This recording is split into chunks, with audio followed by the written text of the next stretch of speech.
ದಲಿತ ಒಬ್ಬ ಕಾರು ಚಾಲಕ 7ನೇ ತಾರೀಕು ಕೆಲವಾರು ನೋವುಗಳಿಂದ ಅವರಿಗೆ ಕೆಲವರು ಕಾರು ಚಾಲಕನ ಹುದ್ದೆಯನ್ನ ಸರ್ಕಾರಿ ಹುದ್ದೆಯನ್ನ ಕೊಡಿಸ್ತೀನಿ ಅಂತ ಹೇಳಿ ಆಮಿಷವನ್ನು ಒಡ್ಡಿ ಮಾನ್ಯ ಸಂಸದರ ನೇತೃತ್ವದಲ್ಲಿ ನಿಮಗೆ ಸರ್ಕಾರಿ ಉದ್ಯೋಗ ಕೊಡಿಸ್ತೀವಿ ಅಂತ ಹೇಳಿ ಏನು 25ರಿಂದ 40 ಲಕ್ಷಕ್ಕೆ ಬೇಡಿಕೆ ಇಟ್ಟು 30 ಲಕ್ಷದವರೆಗೂ ಹಣವನ್ನ ಪಡ್ಕೊಂಡಿದ್ರು.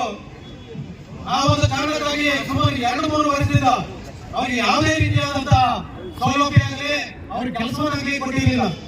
ಆ ಕಾರಣಕ್ಕಾಗಿ ಆ ಬಾಬು ಅನ್ನೋ ಒಬ್ಬ ಯುವಕ ಅನೇಕ ಕಡೆ ಸಾಲವನ್ನು ಮಾಡಿ ಅವರಿಗೆ 40 ಲಕ್ಷ ವಂಚಿಗಳನ್ನು ಕೊಟ್ಟಿರ್ತಾರೆ. ಇದನ್ನ ಬಡ್ಡಿ ರೂಪದಲ್ಲಿ ಕೂಡ ನಾವು ತೆಗೆದುಕೊಂಡು ಬಂದಿದ್ದಾರೆ. ಹಾಗೆ ನಾವು ಹಬ್ಬ ಆಕ್ಸಿಡೆಂಟ್ ಆಗಿ ಸತ್ತಂತ 13 ಲಕ್ಷ 11 ಲಕ್ಷ ಅವರು ಕೊಟ್ಟಿರ್ತಾರೆ. ಆದ್ರೆ 2-3 ವರ್ಷ ಆದ್ರೂ ಕೂಡ ಅವ್ರಿಗೆ ಸರ್ಕಾರಿ ಕೆಲಸ ಕೊಡ್ತಕ್ಕಂಥ ಕೆಲಸ ಇವ್ರು ಯಾರು ಮಾಡಿರಲಿಲ್ಲ. ಇವರು ಈಗ ಏನು ಆಮಿಷವನ್ನು ದುಡ್ಡು ತಗೊಂಡಿದ್ರು, ಇವರು ಇದೇ ಉದ್ಯೋಗ ಅಂತ ನಾವು ಕೂಡ ಭಾವಿಸಿದ್ದೀವಿ. ಇವರು ಮಾನ್ಯ ಪ್ರಭಾವಿ ಅಂತ ಹೇಳಿರ್ತಕ್ಕಂಥ ಒಬ್ಬ ಡಾಕ್ಟರ್ ಕೆ ಸುಧಾಕರ್ ಅವರ ಜೊತೆಯಲ್ಲಿ ಮಾತುಕತೆ ಮಾಡಿ ನೀವು ಉದ್ಯೋಗ ಪಡಿಸಿದಂತ ಈ ಹುಡುಗರಿಗೆ ಹೇಳಿ ಅವರ ಹಣವನ್ನು ಪಡ್ಕೊಂಡಿದ್ದಂಥದ್ದು. ಹಾಗಾಗಿ ಅವ್ರಿಗೆ ಯಾವುದೇ ರೀತಿಯ ಅನುಕೂಲ ಆಗದೆ 7ನೇ ತಾರೀಕು ಬೆಳಿಗ್ಗೆ ಅವರು ಮನೆಯಿಂದ ಬಂದಂತವರು ಜಿಲ್ಲಾಡಳಿತ ಭವನದಲ್ಲಿ ನೇಣಿಗೆ ಸಣ್ಣಾಗಿ ಆತ್ಮಹತ್ಯೆಯನ್ನು ಮಾಡ್ಕೊಂಡಿರ್ತಾರೆ. ಅವರು ಆತ್ಮಹತ್ಯೆ ಮಾಡ್ಕೊಂಡಿರ್ತಕ್ಕಂಥದ್ದು 4 ಪುಟಗಳಷ್ಟು ಡೆತ್ ನೋಟ್ ಅಲ್ಲಿ ಬರೆದಿದ್ದಾರೆ. ಡೆತ್ ನೋಟ್ ಅಲ್ಲಿ ನಮ್ಮ ಈ ಚಿಕ್ಕಬಳ್ಳಾಪುರ ಕ್ಷೇತ್ರದ ಸಂಸದರು ಆದಂತ ಸುಧಾಕರ್ ಅವರು, ನಾಗೇಶ್ ಅವರು, ಮತ್ತೆ ಅದೇ ಇಲಾಖೆಯಲ್ಲಿ ಕೆಲಸ ಮಾಡತಕ್ಕಂಥ ಮಂಜುನಾಥ್ ಅವರು 3 ಜನರ ಮೇಲೆ ಅವರು ಡೆತ್ ನೋಟ್ ಅನ್ನು ಬರೆದು ಅವರು ಸಾವಿಗೆ ಚೆನ್ನಾಗಿರ್ತಕ್ಕಂಥದ್ದು. ಆ ಸಂಪೂರ್ಣವಾಗಿ ಆ ಡೆತ್ ನೋಟ್ ಅಲ್ಲಿ ಹೇಳುತ್ತೆ ಈ 3 ಜನ ನನ್ನ ಸಾವಿಗೆ ಕಾರಣ. ಹಾಗಾಗಿ ಮಾನ್ಯ ಜಿಲ್ಲಾಧಿಕಾರಿಗಳಾಗಿರ್ಬೋದು, ಅಪರ ಜಿಲ್ಲಾಧಿಕಾರಿಗಳಾಗಿರ್ಬೋದು, SP ಆಗಿರ್ಬೋದು, ಕಾನೂನು ರೀತಿ ಕ್ರಮ ತಗೊಂಡು ನಮ್ಮ ಸಂಸಾರಕ್ಕೆ ಅನುಕೂಲ ಮಾಡಿಕೊಡ್ಬೇಕಂತ ಹೇಳಿ ಅವನು ನೇಣಿಗೆ ಶರಣಾಗಿದ್ದಾನೆ. ಇದನ್ನ ನಾವು ಈ ತಾಲೂಕಿನಾದ್ಯಂತ ನಾವು ಏನು ದಲಿತ ಸಮುದಾಯದ ಪರಿಶಿಷ್ಟ ಜಾತಿ, ಪರಿಶಿಷ್ಟ ಪಂಗಡ, ಇತರೆ ಹಿಂದುಳಿದ ವರ್ಗಗಳು ಕೂಡ ಇವತ್ತು ಬೆಂಬಲವಾಗಿ ನಿಂತು ಇವತ್ತು ನಾವು ಈ ಹೋರಾಟದ ಮುಖಾಂತರ ಈ ಕೃತ್ಯವನ್ನು ಎಸಗಿರ್ತಕ್ಕಂಥ 3ರನ್ನು ಬಂಧಿಸಬೇಕು, ಅವರನ್ನ ಕಾನೂನು ರೀತಿ ಕ್ರಮ ಕೈಗೊಳ್ಳಬೇಕು ಪೊಲೀಸ್ ಇಲಾಖೆ ಅನ್ನುವಂಥ ಕಾರಣ ನೀಡಿ ಇವತ್ತು ನಾವು ಹೋರಾಟವನ್ನು ನಾಂದಿ ಆಡಿದ್ವಿ. ಮುಂದಿನ ದಿನಗಳಲ್ಲಿ ಅವರನ್ನ ಏನಾದರೂ ಅರೆಸ್ಟ್ ಮಾಡಿಲ್ಲ ಅಂದ್ರೆ ನಾವು ಚಿಕ್ಕಬಳ್ಳಾಪುರ ಬಂದ್ ಮಾಡೋದಾಗಿರ್ಬೋದು ಅಥವಾ ಲೋಕಸಭಾ ವ್ಯಾಪ್ತಿಯಲ್ಲಿ ಕೂಡ ನಾವು ಬಂದ್ ಮಾಡತಕ್ಕಂಥ ಕೆಲಸಗಳನ್ನ ಈ ಸಂದರ್ಭದಲ್ಲಿ ಮಾಡೋದಕ್ಕೆ ನಾವು ತಯಾರಾಗಿದ್ದೀವಿ. ನಾವೀಗಾಗಲೇ ಸರ್ಕಾರದ ನಮ್ಮ ಮಾನ್ಯ ಜಿಲ್ಲಾ ಉಸ್ತುವಾರಿ ಸಚಿವರಾಗಿರ್ಬೋದು, ಮಾನ್ಯ ಶಾಸಕರಲ್ಲಿ ಮನವಿ ಮಾಡಿದ್ವಿ. ಆ ಕುಟುಂಬಕ್ಕೆ ನೀವು ಸಾಂತ್ವನ ಹೇಳ್ಬೇಕು, ಅವರಿಗೆ ಸರ್ಕಾರದ ವತಿಯಿಂದ ಕೆಲಸ ಇನ್ನಿತರ ಕೆಲಸಗಳನ್ನು ಕೊಡಬೇಕು ಅಂತ ನಾವು ಮನವಿಯನ್ನು ಮಾಡಿದ್ದೀವಿ. ಅದಕ್ಕೆ ಪೂರಕವಾಗಿ ಇವತ್ತು ಜಿಲ್ಲಾಧಿಕಾರಿಗಳು ಆದೇಶವನ್ನು ಕೊಟ್ಟಿದ್ದಾರೆ, ನಮ್ಮ ಕೈಯಲ್ಲಿ ಇದೆ.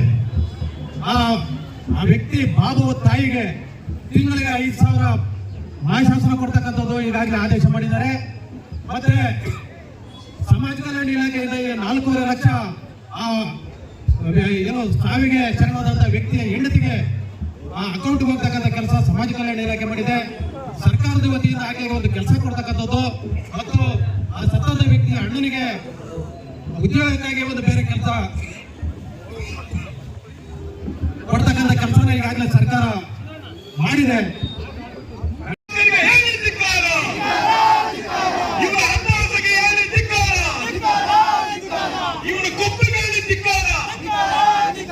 ಮಿಸ್ಟರ್ ಸುಧಾಕರ್, ದಲಿತರನ್ನ ಮುಟ್ಟಿದ ಏನಾಗುತ್ತೆ ಅಂತ ಈಗ ಗೊತ್ತಾಗಿರ್ಬೇಕು ನಿನ್ಗೆ. 10 ವರ್ಷಗಳ ಕಾಲ ನಮ್ಮ ಹತ್ರ ಓಟ್ ಹಾಕಿಸ್ಕೊಂಡು ಇವತ್ತು ನಮ್ಮ ದಲಿತ ಹುಡುಗನ ನೀನು ಪ್ರಾಣ ತೆಗಿತ್ಯಾ. ಪೊಲೀಸ್ ಇಲಾಖೆ ಮೇಲೆ ನಮ್ಗೆ ಬಹಳ ನಂಬಿಕೆ ಇದೆ.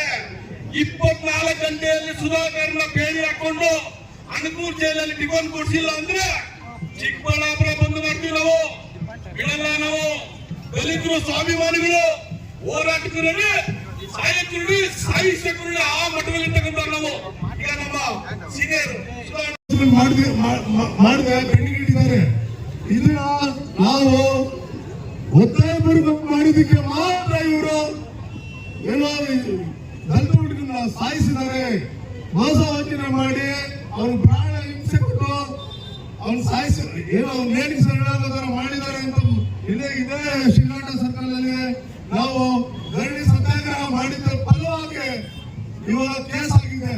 ಇವತ್ತು ನಾವು ಪೊಲೀಸ್ನವರಿಗೆ ಎಚ್ಚರಿಕೆ ಕೊಡ್ತಾ ಇದ್ದೀವಿ.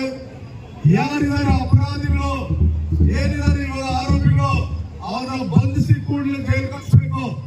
ಇಲ್ಲ ಅಂತಂದಲ್ಲಿ ಹಂತವಾಗಿ ನಾವು ಹೋರಾಟಗಳನ್ನ ನಿಲ್ಲಿಸೋದಿಲ್ಲ ಅಂತ ನಿಲ್ಲಿಸಿ ಚಿಕ್ಕಬಳ್ಳಾಪುರ ಬಂದ್ ಮಾಡೋದ್ರ ಮುಖಾಂತರ ಕರ್ನಾಟಕ ಸರ್ಕಾರ ಕೂಡ ನಾವು ಪ್ರಶ್ನೆ ಮಾಡ್ತಾ ಇದ್ದೀವಿ. ಯಾಕೆ ಯಾರು ಒಬ್ಬರು ಬಂಧಿಸಿಲ್ಲ? ಇದೊಂದು ಕುತಂತ್ರ ಇದು. ಈಗ ನಾಗೇಶ್ ಆಗ್ಬೋದು, ಮಂಜುನಾಥ್ ಆಗ್ಬೋದು, ಸುಧಾಕರ್ ಆಗ್ಬೋದು, ಯಾರು ಒಬ್ಬರನ್ನ ಪೊಲೀಸ್ ಬಂದಿಲ್ಲ. ಇದರ ಒಳತಂತ್ರ ಏನು ಅಂತ ಗೊತ್ತಾಗಬೇಕು ಸಮಾಜಕ್ಕೆ. ಇದು ಮೊನ್ನೆ ಆಗೋವರೆಗೂ ನಾವು ದಲಿತ ಸಮಾಜಗಳು ಒಟ್ಟಾಗಿ ಹೋರಾಟ ಮಾಡ್ತೀವಿ, ಬಿಡೋದಿಲ್ಲ. ಇದು ನಮ್ಮ ಸುದ್ದಿ ಮಾಧ್ಯಮದ ಮುಖಾಂತರ ನಾವು ಪೊಲೀಸ್ ಇಲಾಖೆಗೆ ಎಚ್ಚರ ಕೊಡ್ತಾ ಇದ್ದೀವಿ. ಜೈ ಭೀಮ್. ಅದರ ಸಲುವಾಗಿ ಎಲ್ರಿಗೂ ಗೊತ್ತಿರುವಂತ ವಿಚಾರನೆ. ಈಗ ಪಾಪ ಅವಳ ಬಾಬುಗೆ ಮೋಸ ಮಾಡಿ, ವಂಚನೆ ಮಾಡಿ, ಹಣ ಮಾಡಿ ನಿನಗೆ ಸರ್ಕಾರಿ ಕೆಲಸ ಕೊಡಿಸುತ್ತೇನೆ ಅಂತ ನಂಬಿಸಿ ಅವರ ಹತ್ರ 25 ಲಕ್ಷ ರೂಪಾಯಿ ತಗೊಂಡು 4 ವರ್ಷಗಳಿಂದ ಆತನ ಮಾನಸಿಕವಾಗಿ ಮತ್ತು ಮನೆಯಲ್ಲಿ ಅವರಿಗೆ ಎಷ್ಟು ಚಿತ್ರಹಿಂಸೆ ಆಗಿರ್ಬೋದು, ಚಿತ್ರಹಿಂಸೆ ತಡ್ಕೊಂಡು ಸಾಲ ತೀರಿಸಕ್ಕಾಗದೆ ಇವತ್ತು ಆತ್ಮಹತ್ಯೆಗೆ ಶರಣಾದ. ಈ ಆತ್ಮಹತ್ಯೆಗೆ ಶರಣಾದ ವ್ಯಕ್ತಿಗೆ ಸರ್ಕಾರದಿಂದ ನಾವು ಅವ್ರ ಕುಟುಂಬಕ್ಕೆ ಒಂದು ಏನು ಸರ್ಕಾರದಿಂದ ಸವಲತ್ತು ಬರುತ್ತೆ ಅವೆಲ್ಲ ಕೊಡಬೇಕು. ಮತ್ತೆ ಅವ್ರ ಹೆಂಡತಿಗೆ ಸರ್ಕಾರಿ ಕೆಲಸ ಆಗಬೇಕು.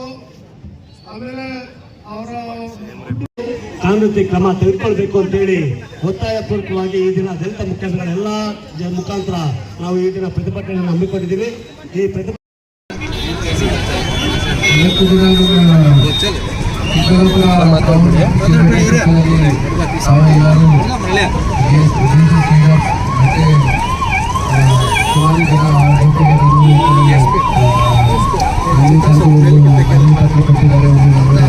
ಛತ್ರಿ ಮೇಲೆ ಈ 7 ದಿನ ಭೇಟಿ ಆಯಿತು. ಆ ವಿಚಾರ ಬಗ್ಗೆ ಕೆಲವೊಂದು ಪಾಯಿಂಟ್ಸ್ ಅಲ್ಲಿ ಅದು ನಮ್ಮ ಗಮನಕ್ಕೆ ಬಂದಿದೆ. ಈಗ ನಾವು ಪೊಲೀಸ್ ಇಲಾಖೆ ವತಿಯಿಂದ ಕಾನೂನು ರೀತಿಯಾಗಿ ನಿಷ್ಪಕ್ಷವಾಗಿ ಈ ಘಟನೆ ಮ್ಯಾಚ್ ಮಾಡ್ತೀವಿ. ಕಾನೂನು ರೀತಿಯಾಗಿ ಏನೇನು ಹೋಗಬೇಕು ಅಂತ ಕಾನೂನು ರೀತಿಯಾಗಿ ಕ್ರಮ ತಗೊಂಡಿದ್ದೀವಿ ಮತ್ತು ನ್ಯೂಟ್ರಲ್ ಆಗಿ ಆಕ್ಷನ್ ತಗೊಂಡಿದ್ದೀವಿ ಈ ಕೇಸಲ್ಲಿ. ಧನ್ಯವಾದಗಳು. ಮತ್ತೆ ಆದಷ್ಟು ಬೇಗ ಈ ಕೇಸ್ಗೆ ಫೈನಲೈಸ್ ಮಾಡ್ತೀವಿ. ಎಲ್ಲ ಚಿಕ್ಕ ಹಿಂದೆ ಒಂದು ಘಟನೆ ಜಿಲ್ಲಾಪಂಚಾಯತ್